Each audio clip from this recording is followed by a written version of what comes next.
going to have to alternate. Anytime you address me with a question, I have to take my glasses off because it hurts to look at people from a distance. That's just how my voice is now. It's how it is now. I'm working on my first collection, and I decided to call it Press Play to Let the Movie Begin.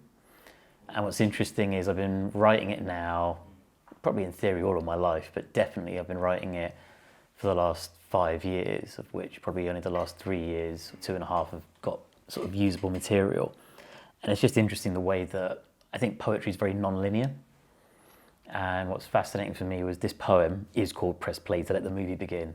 And I think it functions very much as the opening piece for the book, but maybe you guys have different ideas, so let's see. Cool. Exclusive. Get off the plane first.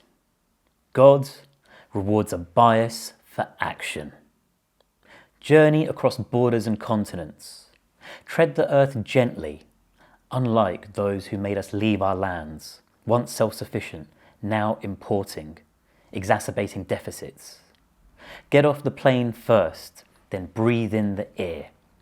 Free from dust, thick with prejudice and assumptions.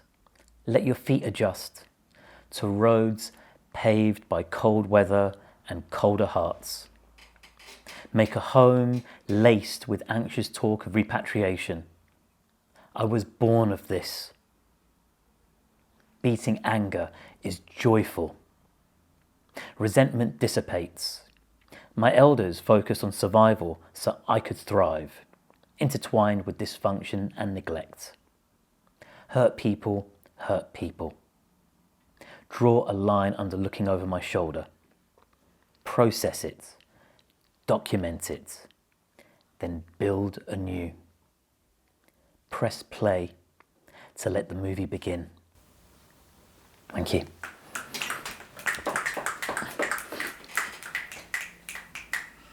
Wow, you should have Morgan Freeman. No, I should. When it's his time to retire, I should be getting Morgan Freeman's jobs. That's true. Like literally. Because yeah, I need to save up for that mortgage. renting is getting long. I love it. Yeah, I liked Free from Dust. Mm-hmm. Yeah. That really hit home in many ways. Like, you know what it's like to land on the tarmac at the airport from where we're from? Yeah. I left once, didn't go back for a long time, went back, and I was like, these airports are like literally, nothing's like Heathrow. Because you know, you just get used to going Heathrow or Stansted, going to another country and coming back. But when I've been to JFK, and even that is bad. Even in America, it's third world levels. No, but it's what I like is like, I don't know if it's intentional, but it feels like you've literally, for us to enjoy the play that we're gonna see, or you know what I mean, like let's say it's a movie, it's like you've taken off and you're just like, guys, put your seatbelts on, you know, sit down calmly, this is about to happen, and you've taken us on a flight, and we haven't yet reached turbulence, but I feel somewhere along the line there's gonna be a poem where I'm gonna feel that turbulence. It's taking me up and down, and that's how I feel the journey's gonna be. Yeah. In what you're writing. So yeah, that's my 2 takes on it. Yeah, because I think for me, like, community really matters in art. And I think part of what I'm trying to do, part of what I'm trying to say is that come join me. What inspired it? What inspired it? I think I'm getting a lot more push now from people. I mean, even my therapist has basically said that in every session she's going to remind me, how's the book coming along? How's the book coming along? And so even though I haven't necessarily sat down to go through, like I did an exercise where I went through my notepads, and I was like, it was quite interesting. Everything I wrote from 1999 to 2004 all holds up. And then from 2017 to now, everything in 2017, 18, and most of 19 doesn't hold up. And then from 2020 to present, I'm proud of everything. But beyond that, I still haven't gone and put it all in one place and tried to figure out the chronological order of things. But then as I was figuring out the chronological order of things in my head, because I was like, okay, if I'm not going to go through the notepads, let's try it in my head. And I figured out one thing, which was we haven't got an intro poem. We haven't got one that basically tells people what's happening. And it was never going to happen until I actually had created a body of work to know, okay, I think it's going a certain way. Because the one thing that's never stopped for me was I always knew what the title of the book was going to be. Because I spent more time in cinemas than I did in lecture halls during my undergrad degree. Also facilitated by the fact that I always had a friend who worked there who just let me through. So I also paid very little for my sort of film addiction. Popcorns were cheap as well back then. It was like £2. Orange Mondays or Orange Wednesdays. Yes. Yeah. So what inspired it was wanting to write that intro poem, but I think more and more I'm seeing myself through the lens of being diaspora, someone who arrived here somehow, but also some of the things that I say in the poem, which is, I think I'm trying to get to a point of actually having nuance around things. So, I'm accepting that my elders did certain sacrifices, but I'm also saying, and there were some bad things. And then I'm also saying, hurt people. And then I think a lot of where I've been recently in writing is basically saying, it's time to stop looking over the shoulder and looking forwards.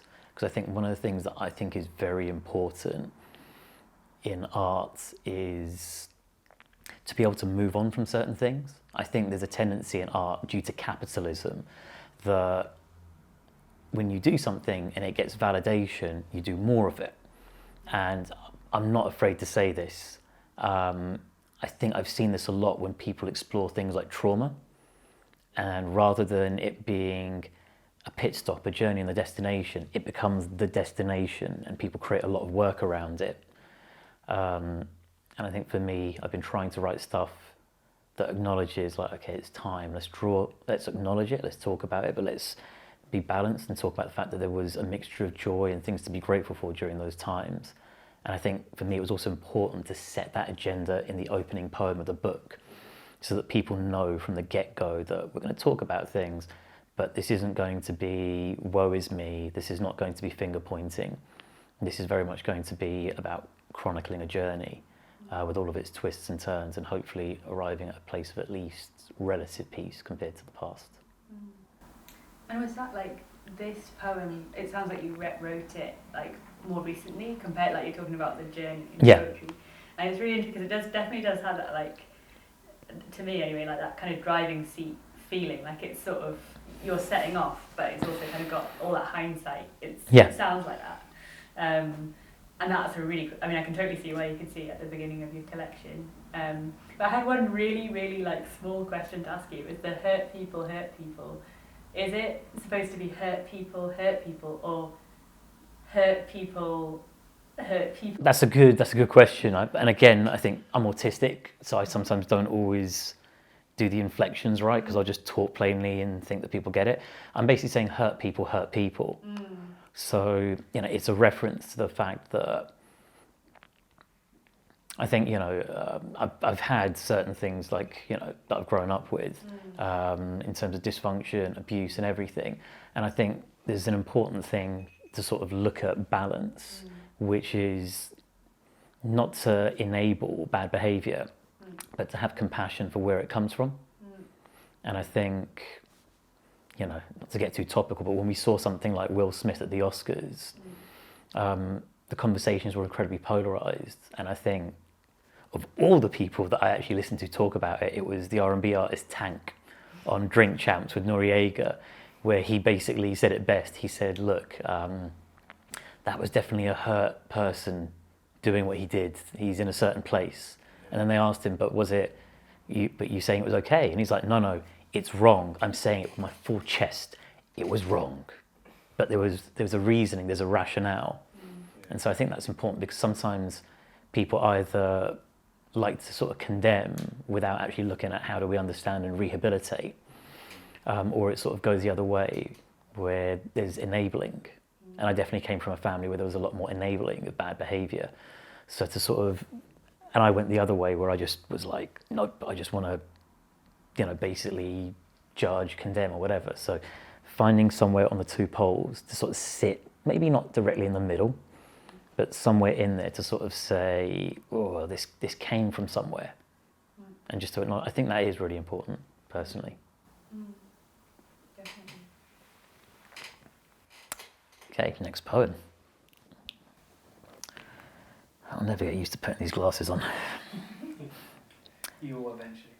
Yeah, but then I look up at you and it's just like, oh, it hurts because it's like someone fogged. But here, everything looks like it's in HD. It adds so much gravitas, though. It's what I'm hoping for. This poem is called Love Is. Loving is risky, like swimming in open water. Even when you feel safe, it's momentary. Speak with your heart. Learn to communicate directly. Your mind's silence will not save you. Neither will a self-help guide to feeling better. Love is unpredictable. It is not selfish. Love is when another person feels like home. Their body, their mind, the moments shared. A home, not a house. Our North Star, predetermined at the point of conception, in a record handwritten by honourable scribes. Love is what we as men were taught to swerve while wearing a straitjacket of anger, rage, repressed tears through screwed faces and clenched jaws. My heart has been thawed, not momentarily. Love is when I want to feed my beau and my friends from my own table, with food prepared from only the best ingredients from my own pantry. Thank you.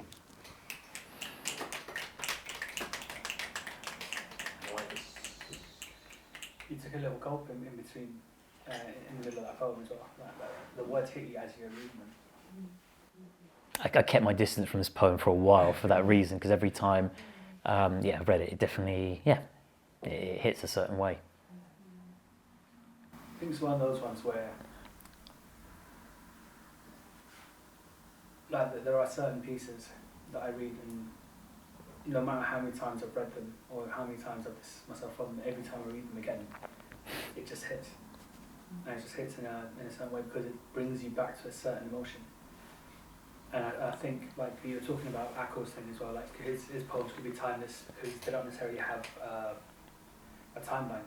And I've noticed that with the first two poems as well. Like, yeah. I think it's different to what you're used to hearing from me as well. Yeah, absolutely. Absolutely. Like I've heard you be vulnerable as well, but to be that beautifully vulnerable about like something which I know you've spoken about but you've never expressed in a poem, it's nice and refreshing to hear.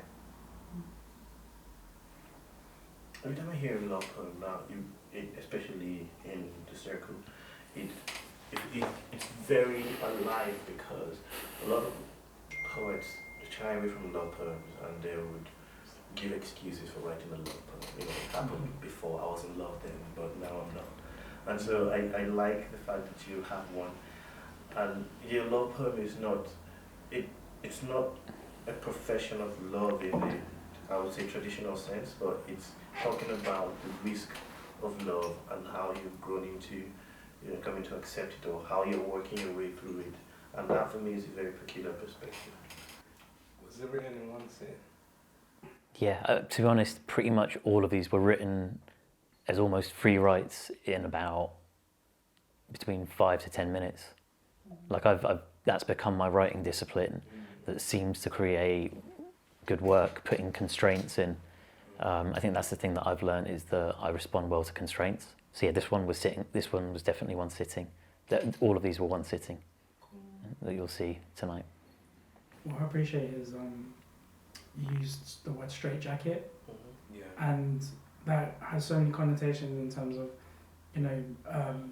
having an outside force have that imposed on you, because that's what, institutions do. Yes. They enforce these straitjackets on you. I think institutions, Communities. patriarchy, modern concepts of masculinity, gender roles, I think all of those things sort of impacts, I think particularly men, and the challenges that they sort of have in loving. Because ultimately a lot of this was born out of the fact of just, despite thinking, I think, despite sort of, I guess, seeing myself as slightly a bit more progressive, and then realising that when I was tested in a situation of love, that there were definite blind spots in my self-awareness, which definitely sort of impacted things for me. Where I find the balance is when you said you want to craft it from ingredients from your own pantry, so it kind of, in the opposite to that, it's like from something that's coming from the outside, something that's coming from within, like your own pantry, your own home, within you, your own resources. That's what I love, those two ideas, like kind of contending each other. Yeah. Which is actually really cool. When you said straitjacket, I had the picture that came to mind is like, Greece and like Elvis days, they wear the leather jackets. They're still straitjackets, but it's the Mr. Tough Guy sort of jackets. That's the one that I had in picture rather than suits. So I mean, it can be both. It can be literal or metaphorical ones. it's literally like something you put on to bring a persona. Yeah. Yeah, so that's when you hit that, I was like, oh, I didn't even think about the straitjacket you thought of. I was thinking of being institutionalized. yeah. I've got a third interpretation actually. Really? Yeah, because there's like a saying in Arabic, man, hubb ma'atan, like you love someone so much you smother them. Oh. So it's almost like you love someone, but that love is so overly consuming that it could be the reason that someone can no longer be in love with you. In that sense. Yeah. So.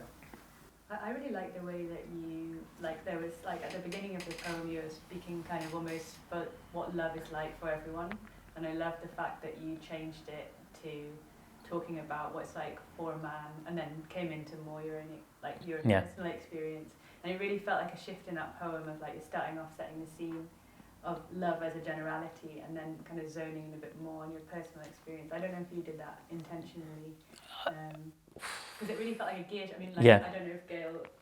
I felt like a gear shift. Like this isn't about me anymore, and that's cool because now I'm going on the journey with the poet. I mean, I generally gear shift a lot in my writing. Like what I've found is definitely in terms of influences, I like.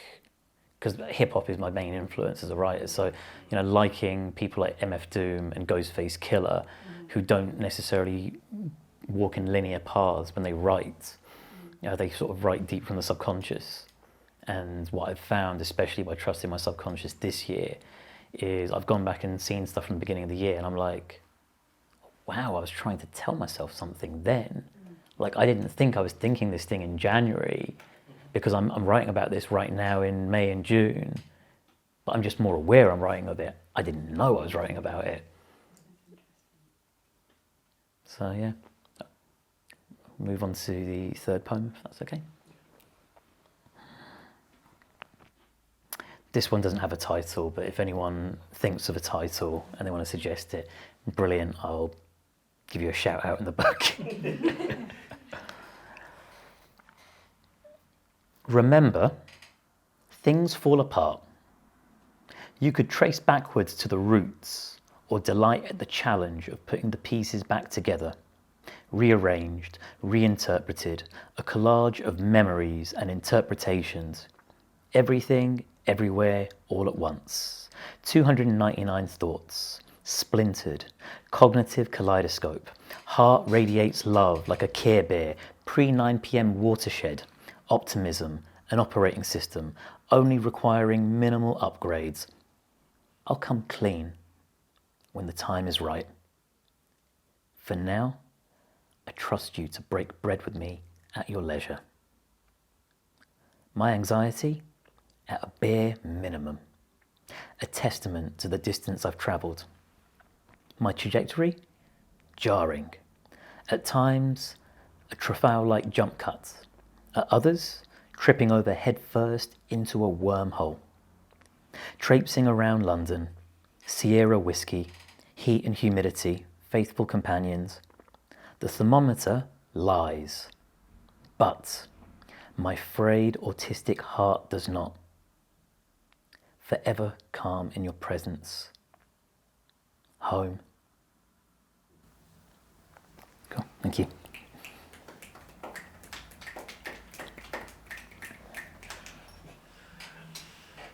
Wow. You know, there's that line where you went, Temperature, thermometer light. what? Thermometer light. No, it's somewhere. About Care Bears. What? About Care Bears. Oh yeah, the Care Bears. No, that. Yeah. Like I never even thought about Care Bears like that until hearing it now. Oh yeah, and they have love on your heart. Thank all the years I've been listening to MF Doom and Cool Keith. Shout out to Ultramagnetic MCs. When you said, I'll trust you to break bread with me or something like that. Yeah. Can you read that line again? Sure.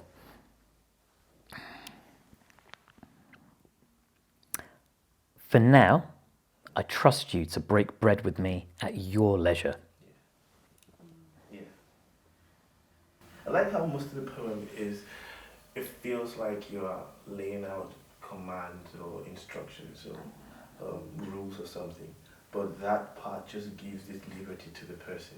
Yeah. And it's I welcome you to welcome me into you. I like that. Yeah, I really like that part. Yeah, I think the intention of the poem to the person it's addressed to is just to let them know that they have agency. And that I want everything to be driven by their agency as opposed to driving it through my own sort of selfish wants and needs. But I think you also need to be selfish as a poet.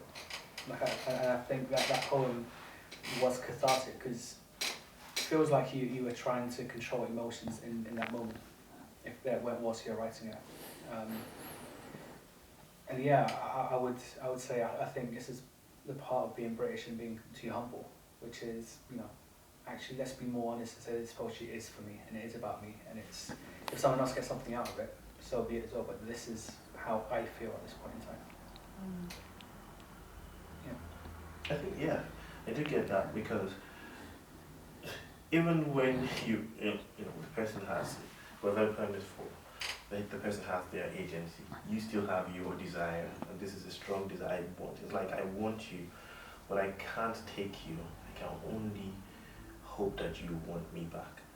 Yeah. And yeah, I get that part. It's like your poem. It does feel restrained to a certain extent. You are saying, oh, you know, I want the best for you, and you're not saying, but I hope that best for you is like I really want you to want me. No, it's interesting because that is the entire undercurrent of the poem. Yeah, yeah, it feels like that. It's Now I feel very naked because you've just seen right through me.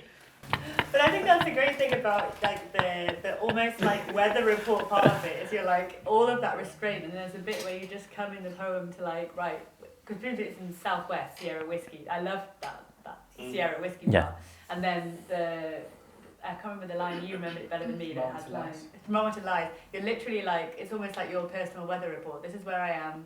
This is what the thermometer's saying. This is what the weather is like. Mm-hmm. And you're kind of a bit like, after all the restraint, now I'm in this moment with you, Yeah. the other person, and this is how I'm feeling right now, and it is in the now. Whereas it started off in a very like out there, general, like let's keep it all vague. But also it's a very English thing to be sort of like, you know, sort of like just dancing around, hopping and skipping. Then, you know, oh yeah, by the way, It's fucking hard. Yeah, no, it's not fucking hot. My friend's not here, otherwise he'd be here to tell you that I like you. You've always got your little cards there from them actually dropping them. Well, no, I was more going for the ghetto blaster from Say Anything. That's my era. I think what I like about this, it goes to what you said earlier about your appreciation for movies, because discreet, but everything, everywhere, all at once. You got the movie reference. Beautiful movie. Such a good movie. And as the poem progressed, I could see aspects of where certain scenes in that movie can link to a certain line in that poem. But I think for me, what hit home or what hit streams and made my eyes watery is when you hit home about being autistic, you know. And it's beautiful in the sense that you're looking at it from a positive perspective, sort of like a growth from being autistic, rather than just saying that this has been. It's kind of like what you're saying about traumas, that people focus on trauma, and now you've hit a stop on that trauma. I'm autistic, this is the trauma bit. I'm quite open about that identity, because I think for me, ever since, I'm 41 now, and I got diagnosed with autism at 49, and I was 40, just about 40, I got diagnosed with ADHD. I think for me, leaning into that has been also great for my work, because what I've realised is that the things that made me utterly dysfunctional and unfit for normal life, like, being smart but being utterly unable to hold down a job most of my life, and just going, the things that make me quote unquote broken for that actually lend me very well to being creative and being an artist. And so the more I've leaned into that, just the more I've been finding different recesses of my mind. And like for me, Everything Everywhere at Once was a great choice, because I'm also obsessed with time travel and timelines and things, and some of that features in previous work that I've done. And again, it just connects with something like ADHD, where it feels like my brain's splintering in like 299 directions. That whole choice of number is because it's a prime number. So it gets across the fact that my mind goes in different places, but prime number, because also autistic people have obsessions with numbers, and I'm no different. Like, I went through a whole few years where I just literally every time I saw a phone number or a number plate, I was like, is that a multiple of 3? And I came up with all these mathematical hacks. I made Get a referral from your GP. I know, I'll coach you through the whole thing. I made up like a fictional insurance company, and I was like, okay, if someone has a car registration plate which adds up to 9, then they get 30% off. But if they get anything less than that as well, then they get nothing. But yeah, no, literally every time I go past a car, I'm always like, okay, is this a multiple of 9? If it's not, then you can't be part of my insurance company. Can I just say, I need to make sure it's not. 4 words. I understand you. I could get you. Do you know what, as in like, I referenced you in like a conversation at work, because we were talking about... Okay. It was like, but autism came up as part of the conversation, and someone said, but if you're like in your 40s, why would you even want to know if you got autism or not? And I was like, well, my friend, actually for him, it was the catharsis of knowing it and actually knowing himself better. Yeah, and it's not even a catharsis. It's about being able to understand yourself better, but to actually live a more optimal life. Because in so many instances, I've just explained, like, okay, I've got this quirk, or I'm struggling with this in communication, and it's just allowed me to have better interpersonal relationships. Some people with certain types of labels or categories, it could be a hindrance to them, but for you, it seems like it actually propelled or... Yeah, I don't think it's fixed. It could be a hindrance for certain people. It can be good for certain people. It depends on the person and how you've been getting on through life. Like for me, I do take things literally. I can't understand subtext, and all those things make for very strained interactions. Like now I understand, for example, I'm good at one-to-one. I'm quite challenged in sort of larger social groups and contexts. It also just helps me to understand things because I'm living with long COVID, quite an acute case of it. And as it's exacerbated my autism, I'm now really struggling with sensory issues, sound and whatnot. And knowing that I'm autistic, that's given me the framework to understand that, okay, it's rooted in that. And those symptoms have now bubbled to the surface through another chronic condition. And just being able to understand that just means I can do things like buy myself earplugs or buy myself little devices that just help separate sound out so that I'm not overwhelmed. I'm a huge advocate for getting diagnosed, but everyone sort of feels very differently on that. I think, sorry, just No. before you finish, I think listening to your poetry and coming from the perspective of not necessarily being a poet, I think the word home, you mentioned it in 2 of the poems, and I think even with what everyone's been speaking about, because I'm sure most people have heard your work, and that is the first time I'm hearing your work, even with all the travel and the journey that everyone's talking about, I think the fact that you just mention the word home, but you don't necessarily delve into it too much, but just you touch on it, but for me it resonates most.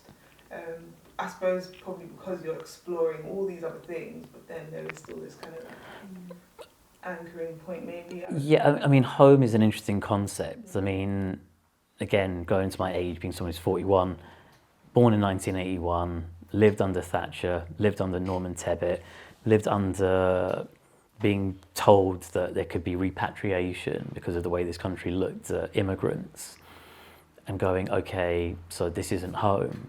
But then at the age of 12, without warning, being yanked out of school by my mum, taken to Pakistan for 5 years during my teens in the 90s, and going, okay, this doesn't feel like home.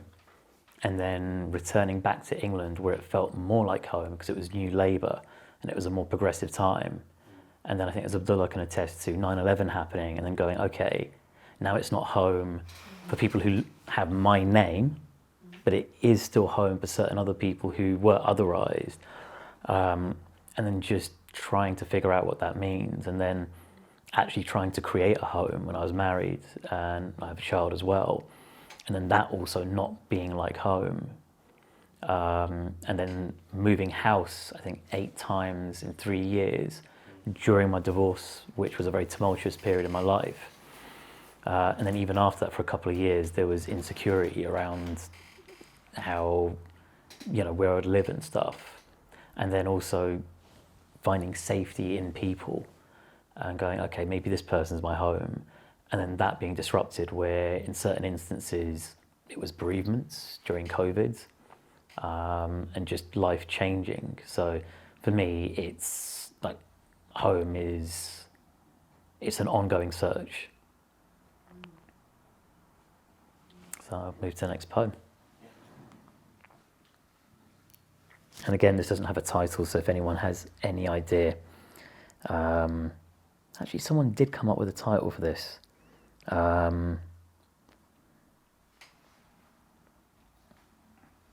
Yes, the title for this is Magic Will Snowball.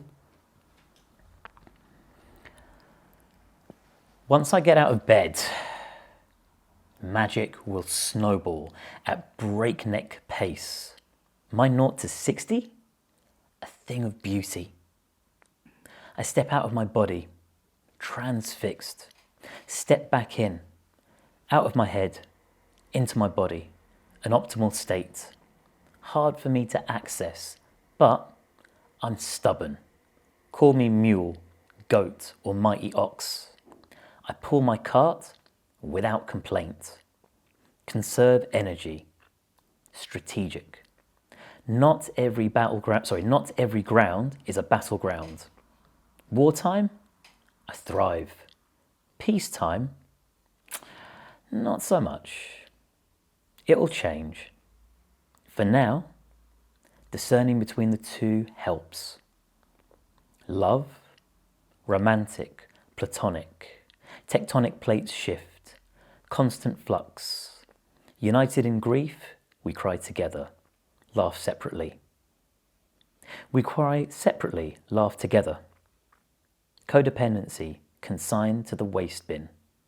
screwed up in a ball, 3-point jump shot, perfectly poised, smiling, laughing with my whole body.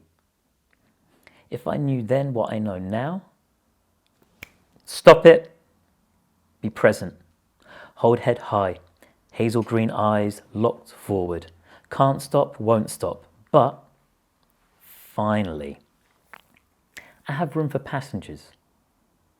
Let's all share in a harvest for the world.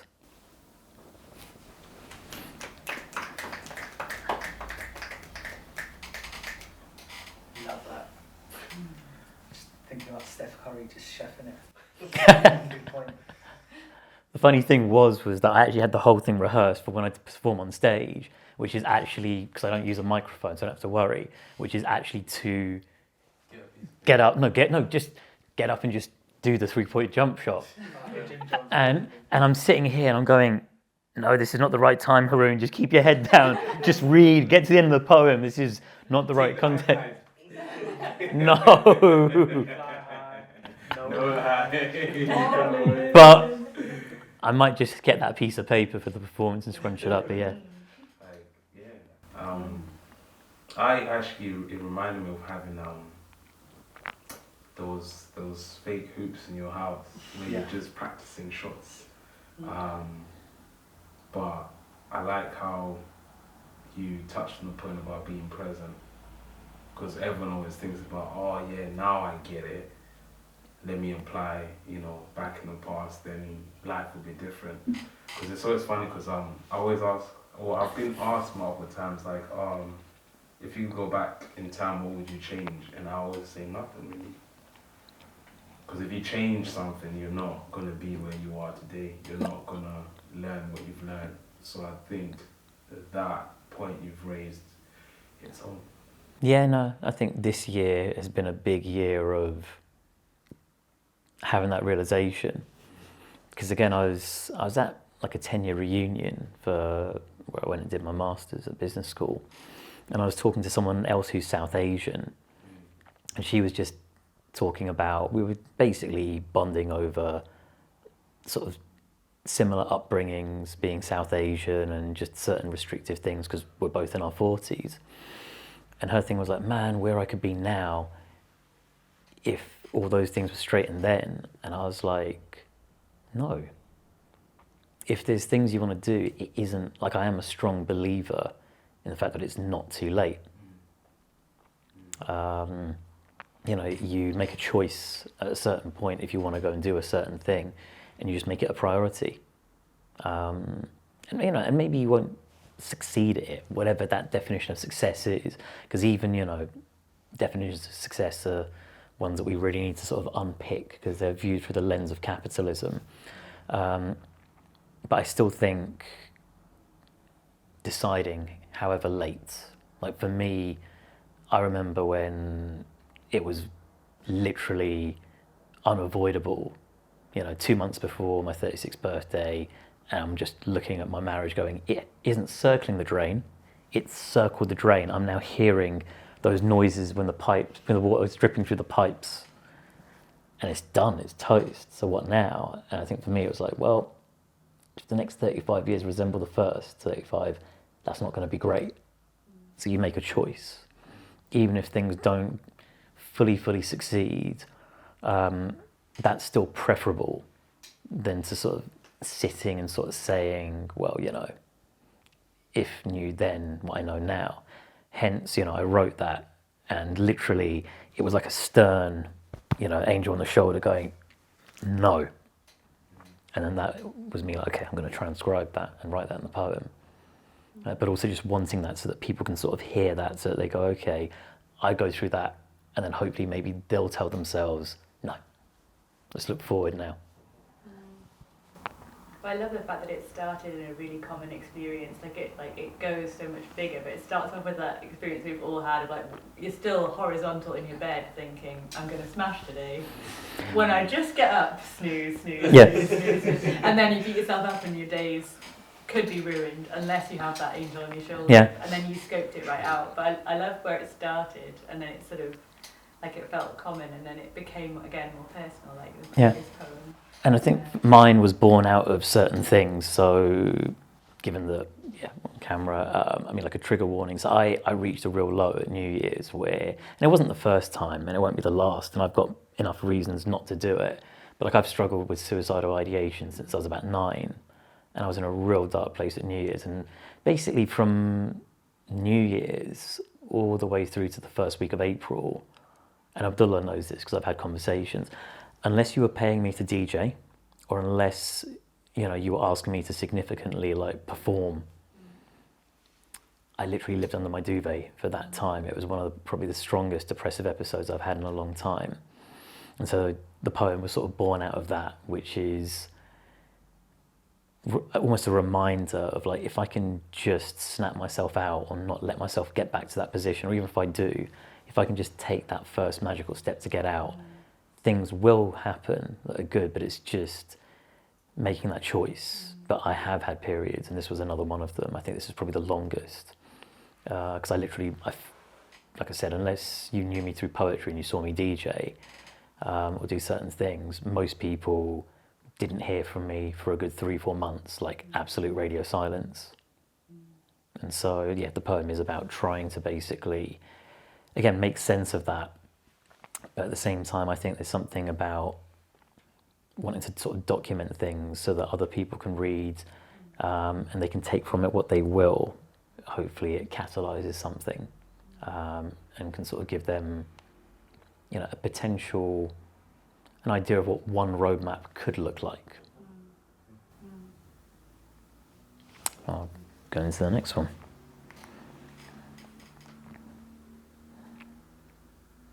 The penultimate poem. This is very, very short. This one's called Supper on the Moon. Electric synaptic pulses, chaotic collisions, fleeting thoughts and feelings, dopamine dips, mood crashing, creating a crater around me, trapped, unable to climb, steep gradient of my own making, hyperactivity making me claw my way senselessly out of my prison, madness, a constant companion, heightened, correlating with lunar cycles, a straight line to self-loathing. Breathe. Sit still in silence.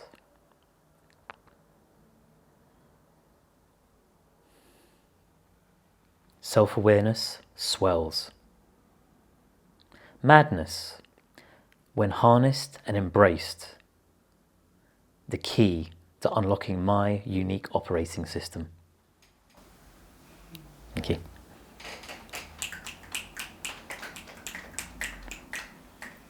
We need to normalise starting off poems with scientific references.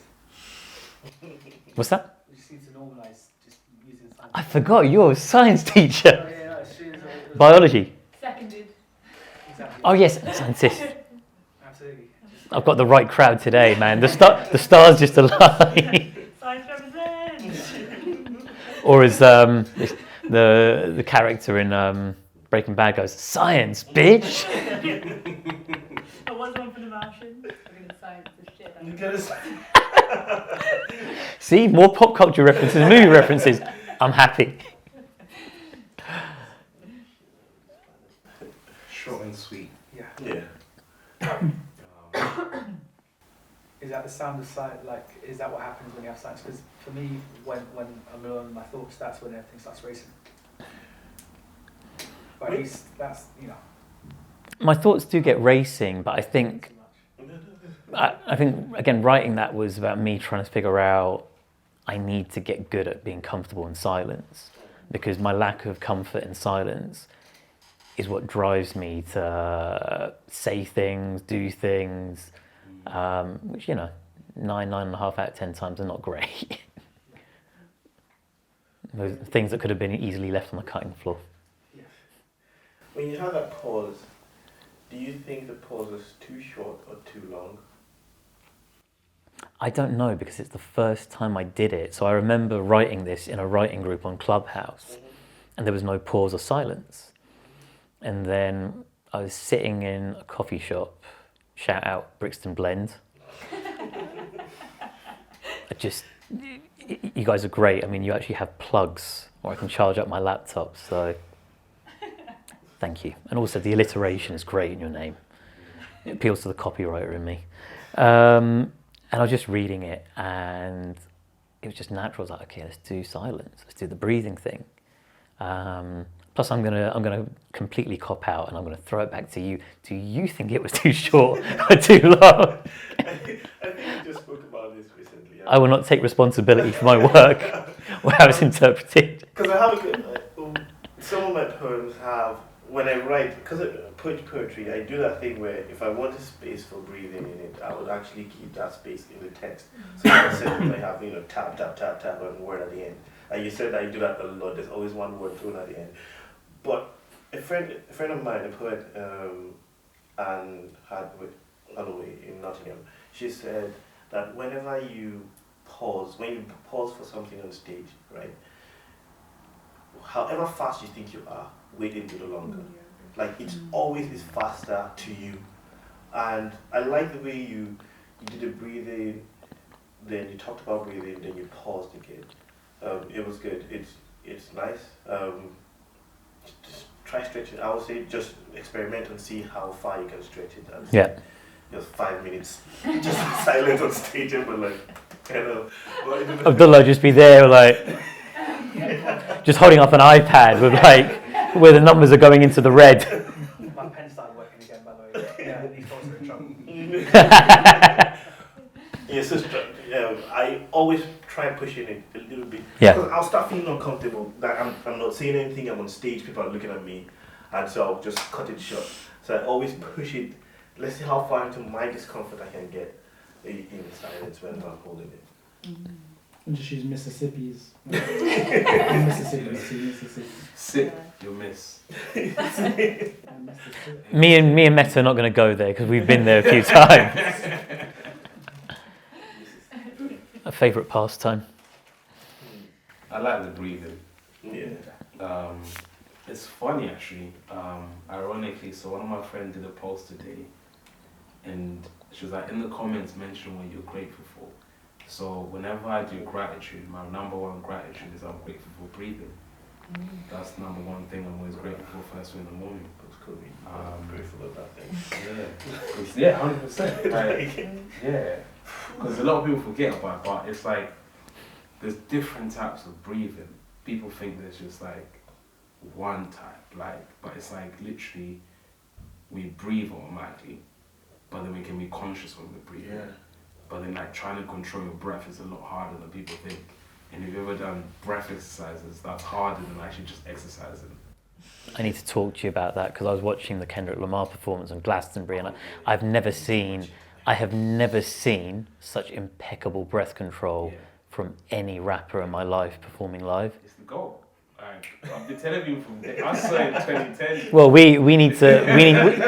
I need to start taking some instructions from just some of the breath control and breathing exercises that are out there. Like, I need to work on. People forget the power of breathing. It's what all actors do. It's what all dare to play people do. It's all about your breath. So I enjoyed that. And as an audience, I was going to ask you, because obviously you're more animated, is your aim to also have the audience breathe with you, or because I subconsciously kind of did. I think for the breathe part, it's not so much that I want them to breathe with me. I want to catch them off guard a little bit. Which I think happened. With the silence as well, because I think for me it was. So when I actually did this earlier, I didn't actually think about the breathing. Like, it passed through my head. I was like, nah, I'll just do the silence. But for me, doing it as like a 1-2, like I love, for someone who doesn't watch boxing and can't box for shit, I seem to keep referring to boxing metaphors, but it's a dab, it's a 1-2. Because I think one of the things that is really important is, and and I think, Swavi, you do this impeccably, is the theatricality of the performance. Thank you. That's really important. You're welcome. But I think it's also Real recognise real. it's also because your poems are in, like, there's a couple of them that are like they're instructions, like you're Yeah. telling people what to do, and like once you get into the middle of that poem, you basically got us all in the palm of your hand. Yeah. Then you go breathe, and then you kind of want to follow the instructions. Mhm. It feels like the Yeah. poem has been giving you a roadmap. And even what you're talking about breathing, a friend of mine, when she would come back home, then she was my housemate for a while, and she would just sit down and just sigh loudly. And at first she was like, "Yo, I'm not irritated, nothing. It's just it helps." And a good sigh, if you've not done it in a while, I mean, we can try it now. It's actually really good. Just, Isn't that what parents do every time they get out? Like, it's almost like they do like a hydraulic pressure. Yeah. Go and sit down. it does work for me. It's You're like, just enabling that middle-aged, like, It's like, ah. a good sigh, just. No, you see, when you know someone that's fine, so when we've got a colleague who comes in and she goes, oh, shit. And then, yeah. Please don't say about your day. But that's the thing, it's the tone of the sign. Is it Yeah, tone of the exactly. sigh? There's actually, There's the one that, variations, like, yeah. you're not about to Yeah. complain, everything is okay, I just, there's that feeling it gives Yeah. to me. Yeah. And Yeah. Yeah. Now it's interesting you say that because when I'm at work, there's different sides. Yeah. Now there's strength in the side. Cool. I'm going to close out with my final poem, and it's called When We Move. Grief, love, neither are linear, each a dreamlike state, casting bewitching silhouettes. Last weekend, a celebration of an awkward boy from Myersfield Estate. Lessons of love can't be contained, spilling out onto grotty pavements, only to then hold up traffic, reminding the new locals who really owns our neighbourhood. Sound crashes through speaker cones, throwbacks to sound clashes. Needles explore grooves. Genre is a construct. Could heaven ever be like this? Free. No price of admission. XX, XY, and everyone in between. When we move up and to the right, the whole world follows in our path. Your memory, I hold close. Your absence is real. Yet, you're here. A guide, a reminder of the presence of love. I am loved. I am love. I am a reflection of the love you afforded me. A lifeline. I'm confident. My head always above choppy waters. A story that seemed far off. Thank you.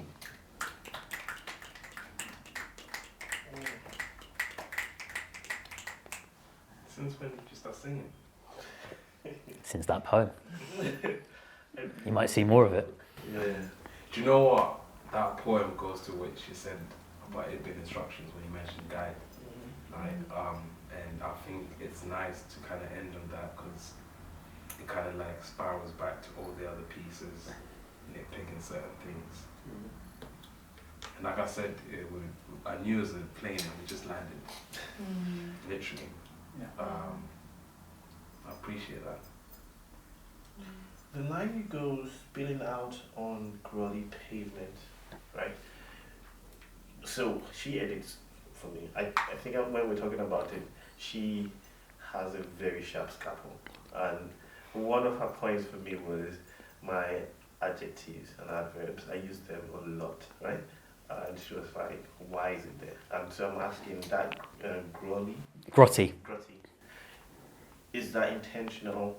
It's very, very intentional because I'm talking about the fact that, we hold up traffic. We're reminding the new locals who really owns our neighbourhoods. I'm talking about gentrification. And so it's important when I say love can't be contained, it's because it's literally a party that's spilled out onto the streets. When I say grotty pavements, It's me. It's almost like being influenced by Nas, where Nas gives you these snapshots. He's giving you a visual. It's like a screenplay. So there, being a fan of film, that was very much my screenplay. It was very much my screenplay like reference or influence.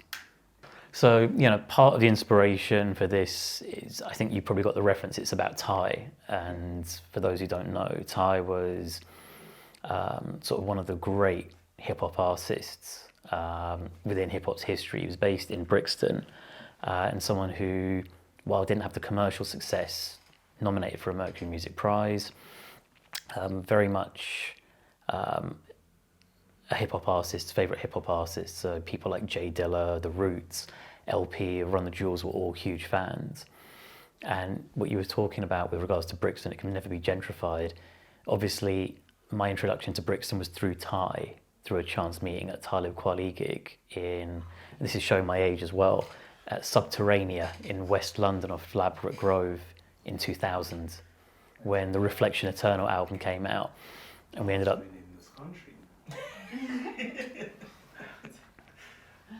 Well, it's a good thing Terry and Cher aren't here, because they'd be like, I wasn't even born.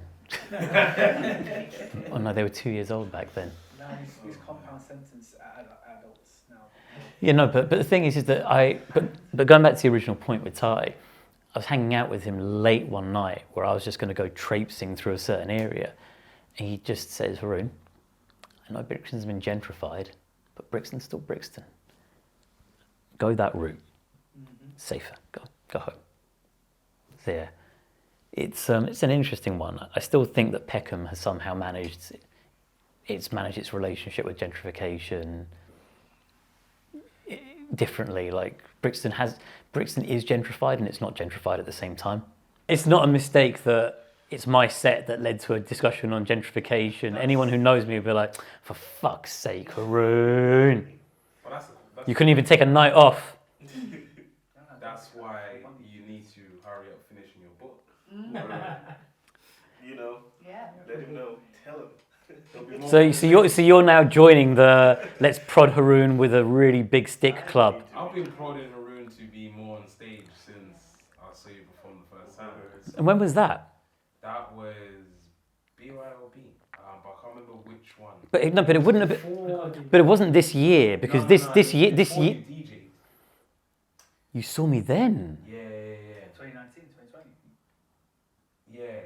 Yeah, just before. I think it was the one just before COVID. There's a couple just before. Yeah, COVID. I went a couple of times. Yeah, I remember I saw you then. But the thing is I've only felt comfortable performing this year, partly because of where I'm at in my journey and just getting comfortable in my skin. But I think the changing point, and Meta was there for it because he filmed it. I was there in the early days. Yeah, was no. Yeah, with my this. So I was part of I joined an autistic theatre troupe where we did a showcase, and basically there were 2 mini plays. There was a monologue, and then there was improv comedy. And where I slotted in, and it was crazy, because when I got together with the troupe, that's the most number of autistic people I've been in the room with at the same time. Like it wasn't even a big troupe. I think there was less than 10 of us. So imagine whatever background you identify from, whether you're Iraqi, you're Nigerian, and just think about you reaching the age of 40 and going, oh wow, it's the first time I've been with like 8 people like me. It was mind blowing. And basically during that time, I spent a lot of time rehearsing and being directed and just learning to feel a bit more comfortable in my body and my voice. And that's when I think I started performing this year, feeling more comfortable. And that's when you started coming up to me more. I'm like, okay, more please. I think that's the difference, right? We talking about performance. I'm still talking about the words. You're saying just get on the stage to share the words. Yeah, because when everyone talks about, I don't want to go on stage because I'm not, like, I don't know how to perform. I'm like, you can read. No, but I can do both now. Yeah, exactly. But I think mainly... But I just wanted to hear Haroon. Well, there is a well-known poetry night in Northwest that occasionally, Do you know a guy in a place in South London, which some people would say isn't South London, that could give me a chance to. what I'm trying to say is that this will just happen now. This is a feature set. But I'm just saying this. I'm letting you know. I'm putting you on notice. My boss and my employer. But this goes back to what Claire was saying. I'm more comfortable being instructive now. It's that, but also I put it down to just watching Tank in interviews, being so confident. I'm like, Tank. You recognise the brilliance that is Tank. The guy. So let's talk about. Can you actually on camera just come here and just I want to dab, just celebrating Tank, and just to let you know, Tank, if you're watching, So it's like studio session. The thing is, right? It's like a live stream. Not just that, I'm doing a Woody Allen thing. I keep breaking the fourth wall and looking into the camera. So I'm just saying, Meta, when you're looking at this in the editing suite, capture these shots in the cut.